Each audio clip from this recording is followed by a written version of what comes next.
এক হাতেই সার্ভ করেন ব্রুনা আলেকজান্দ্রে রয়টার্স।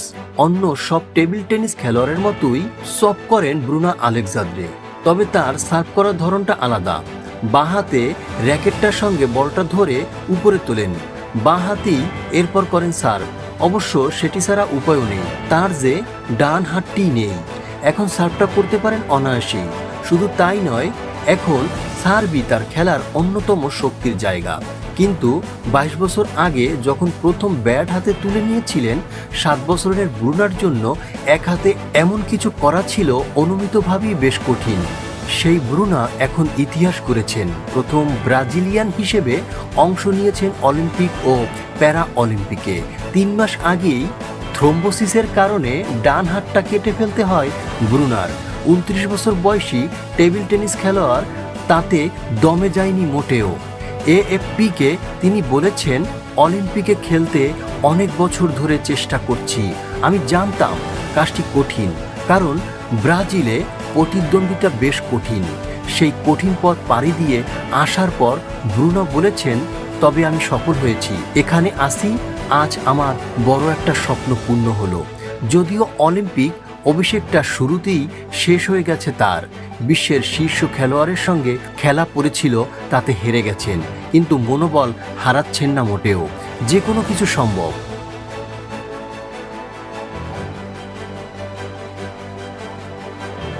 এটি দেখানোই বড় ব্যাপার, আপনার এক হাত থাকুক বা না থাকুক। ব্রাজিলের প্রথম প্যারা অ্যাথলেট হিসেবে অলিম্পিকে খেললেন ব্রুনো। অলিম্পিক ওয়েবসাইট ফলে প্রথম রাউন্ডে হারলেও উদযাপন করবেন ঠিকই। আমি উদযাপন করছি এবং আরও কয়েকদিন করে যাব। যে স্বপ্নটা সত্যি হচ্ছে আজ। টেবিল টেনিসের পাশাপাশি স্কেটবোর্ডিং ও সাইক্লোইংয়েও দক্ষতা আছে ব্রুনার। টেবিল টেনিসে টোকিও প্যারা অলিম্পিকে রূপও জিতেছেন, তার আগে রিওতে ব্রোঞ্জ জিতেছিলেন। আপাতত প্যারা অলিম্পিকে সোনা জয় চোখ তার। 2028 সালে লস অ্যাঞ্জেলেস অলিম্পিকেও ফিরতে চান। ব্রুনো বলেছেন, অন্য অ্যাথলেটরাও আছে যারা অলিম্পিক গেমসে খেলতে পেরেছে। আমার মনে হয় শুধু তাদের খেলা নয়, প্রতিবন্ধকতা আছে এমন মানুষকে খেলায় আনতেও এটি সহায়তা করবে। ব্রুনো প্রথম প্যারা অ্যাথলেট নন, তিনি অলিম্পিকের টেবিল টেনিসে অংশ নিচ্ছেন। অস্ট্রেলিয়ার মেলিসা টেপার খেলছেন তৃতীয়বারের মতো, তার ডান হাত প্যারালাইজড। ব্রুনার অনুপ্রেরণা অবশ্য পোলিশ খেলোয়াড় ন্যাটালিয়া পার্টিকা। 2008 বেলজিংয়ের পর 2012 সালের অলিম্পিকেও অংশ নিয়েছিলেন তিনি। পার্টিকার অনেক ভিডিও ইউটিউবে দেখছেন। উল্লেখ করে ব্রুনো বলেছেন, সে আমার অনুপ্রেরণার উৎস। শুধু আমাকে নয়, মেলিসা টেপার এবং আরও অনেককে অনুপ্রেরণা জুগিয়েছে।